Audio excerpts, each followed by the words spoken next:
All right, YouTube, as always, like, subscribe, comment. If you have a question, I will answer it. I went a little bit farther than I should before I realized I've never done this one on camera. So I'll walk you through what we've already went through, but let's do it. Axle removal, Honda Civic or Acura, doesn't matter. Accord as well. This suspension is pretty prominent in the Hondas, and this is how you do the axle. So first thing you're gonna do is jack it up, obviously. Make sure you use a stand if you're on the lift, whatever you need. Follow safety precautions. Make sure this is a good, safe job and you make it home in the car you're fixing. You got 519s, hold the wheel on. Take that guy off. I always just take the caliper off just to give myself a little bit more vision and mobility to creep this axle out when I actually move it backward. Then you need to 17 mil right here, 17 on the bolt right there, which I left in on purpose to stop for us to take it out together. These are 17s as well, so just get your 17 wobble out and go to town. Your upper ball joint, you're going to have to take the 17 cotter pin first. It's probably going to be rusty, it's probably going to be bent inconvenient.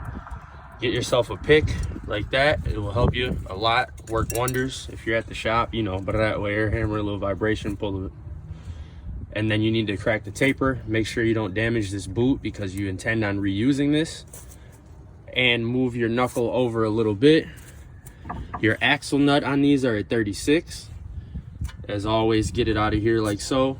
And then the idea for you to be able to get this out, if it was a one-piece axle like normal, is the control arm needs to go down.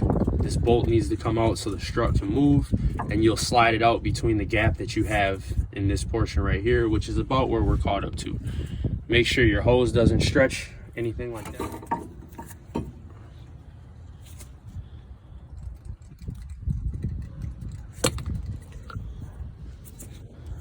All right, then we got to pop that other shaft part out of the tranny, but I'm going to do that last because if I pop that open, most likely trans fluid is going to come out and make a mess, and I have more to put in, but I don't want to deal with that. I'm going to make sure I get a pan and all that stuff first before I go into that. This we just got to pull out to get the new one in. We got to sneak the shaft up. That bolt out, pull your other shaft out. Normally this would be a one piece. This is a little different. Like, it's actually easier for me because the axle broke to take it out. But we still got to follow the same method to get it back in.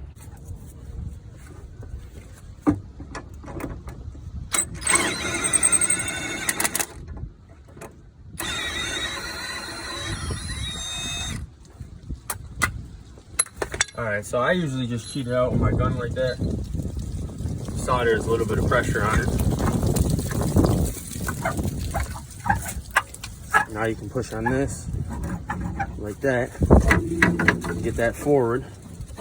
Move that over there like so. And now you're gonna sneak your new axle right in through that portion of the fork.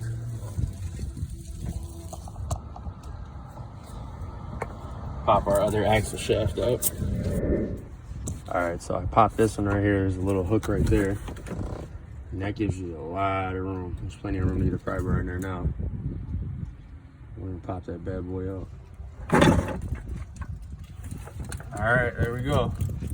Get that part of it. Get my pan ready just in case it turns into a nightmare. Okay. Pull that bad boy out the rest of the way. All right, that one wasn't bad. We're gonna lose. Now this is the whole point of having to take the strut out, because to get this in, you're gonna have to sneak it up in here like so. Okay. Roll it up in there like that. Sneak up through there like so.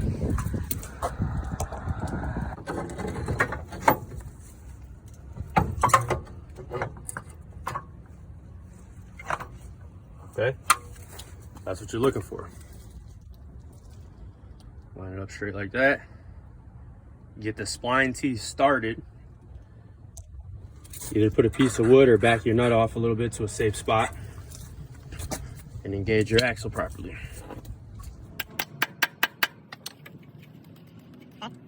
That was to not damage the threads on our brand new axle. Now you want to reassure you're engaged. It won't come out. I can feel the C-clip catching. And then we're going to roll it back together.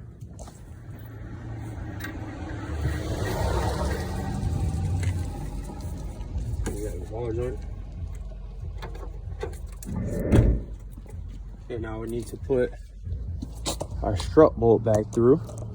Push down on it to get your bolt to go in, okay?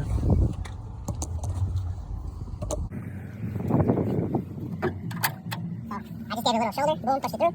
Then from there, you got it in a little bit. Just make sure that this side's ready. See, I got to finagle with it a little bit, I'm not messing around. Do some wiggling, moving and pushing.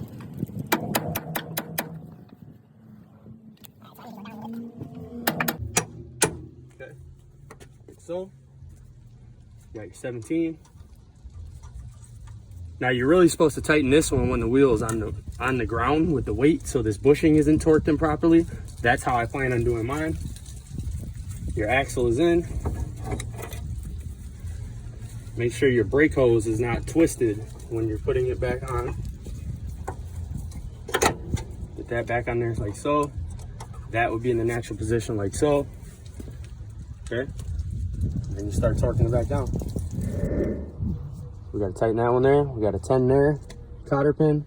Tighten that guy. That one with the weight of the vehicle, unless you're gonna do it right now, to each his own. Don't forget to put your guard on below. Put the wheel on. Let it rip.